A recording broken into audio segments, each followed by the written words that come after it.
आंनि फिथाइया नोजोर नांबाय लोगोफोर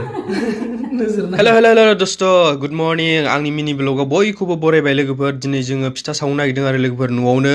जोङो जगार लाखाजोब्बाय नै ओरैजाय गुर मेथाइ आरो सिबिं आरो हिन्जावा जोंना ओरै सिफ्लेगासिनो लोगोफोर मिक्स खालामदों आरो दा जोङो लाबाय ओरै गुर मेथाइ अन गुन्दै जोङो सावनायनि आराम्भ खालामसै आरो लोगोफोर नङा होमबा लोगोफोर आंबो फिथाखौ बारा सावनो रोङा आरो दिनै ट्राइ खालामनायदों माबायदि जागोन मिथिला आरो रायखसिया फिथाखौ जाखुमाबाय आरो बियो सिगांनो बिनि बाहागा मोननै खमायबाय लोगोफोर फिथा बाहागा आं ओरै फिथा सावबाय थानायाव आंनि फिथाया लोगोफोर बायबाय थादों आरो मा खारनाव मिथिला ना जाग्रोनायखायसो रायखसिनि नोजोर नांबाय बायदिसो मोनबाय आङो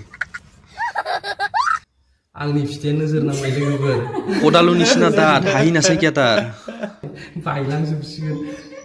नोंनि नोजोर नांबाय नोङो सिगां जाग्रोनानै लोगोफोर फिथा गुन्दैनि दस नङा आरो मानो होनबा थावाया दुङाखैमोन नासेबो नाजानाय सतालि बेखाया होननाय बिदिनो आरो लोगोफोर दा आङो हिन्जावखौ एसे फोरोंबाय आरो सावनो लोगोफोर माबायदि सावनांगौ खिन्थाबाय ओरैनो रोंखायो होमबाबो सावनो फोरोंबाय आरो ओरै हिन्जावा आंना सावगासिनो लोगोफोर आंनि सायसो साबसिन सावनो नागिरदों लोगोफोर मा जाबावगोन आयौ आंसो लासिंसिं जाबाय ओरैजाय जोंना फिथाया रेडि लोगोफोर माबायदि कमेन्ट सेक्सनाव खिन्थाहरबानो जाबाय दिनैनि भिडिअआ एसेनोसै लोगोफोर भिडिअखौ मोजां मोनोबा लाइक शेयार कमेन्ट खालामनानै होबानो जाबाय आरो चेनेलखौ साबस्क्राइब खालामना होबानो जाबाय आरो फेसबुकआव नायदोंबा फेसबुक पेजखौ फल' खालामना होबानो जाबाय अके बाय बाय लोगोफोर